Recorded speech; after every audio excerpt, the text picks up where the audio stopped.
Our team's just something that's been developed and needed over the years. Any natural disasters, they can be called on to rescue people that are in need. We've just seen more increased need due to natural disasters over the years. So with that, that's something that we've built training on, and that's something that gets practice. So now it's time to execute.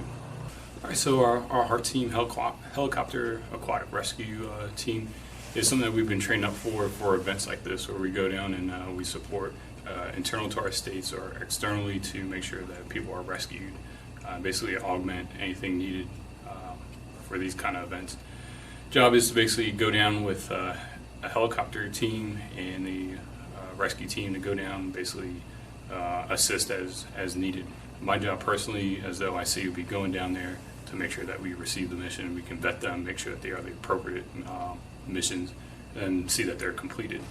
Bottom line is, with a helicopter, you can get in places that other assets can't. So between our aircraft and the rescue teams or the rescue techs, it's being able to get to somebody quicker than somebody on the ground or any other air asset can. We rescue people utilizing our hoist systems. We have internal and external hoist aircraft here in the state of Maryland, so we utilize that by sending down the techs down the hoist to help retrieve people. We also use a basket that people can get in, and it's essentially that, just getting them picked up, getting them in the aircraft, and then moving them to a safer location.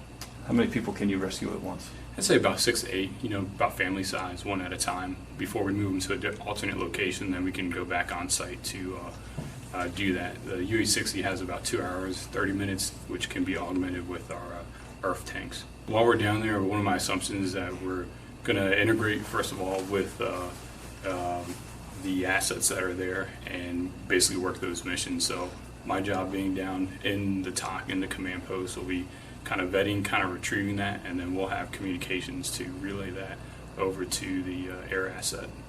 Aircraft takes probably about 7 to 10 minutes to start off, to take off. So then after that, it's really time in flight to then getting on station, assessing the situation, sending the hoist down, retrieving the person, sending them up, and then repositioning them. So that kind of is a rough timeline of what it takes.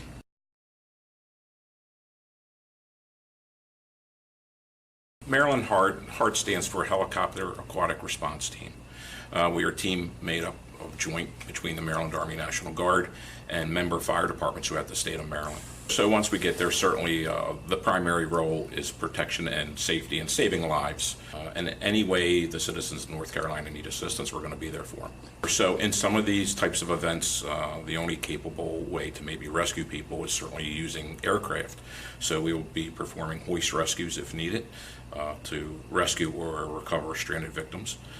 Also any type of maybe humanitarian missions or simply moving people from point A to point B to get them out of the disaster zone. Each one is a little bit different, and it's certainly depending on the circumstances and the size and strength of the storm. It's amazing when all the infrastructure is gone as a responder. You're really kind of on your own, so to speak.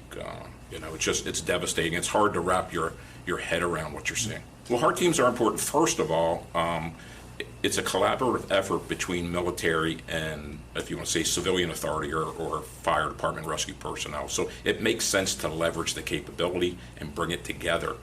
It also is a force multiplier, meaning when we need help in the flood situations, having an aviation asset helps just greatly. It makes things a lot easier. You're able to effect rescue. You're able to do a lot of recon and ask for more assets if that community's flooded. You can see it from above and really see what's going on. And we're looking forward to getting down there and certainly helping out the citizens of North Carolina.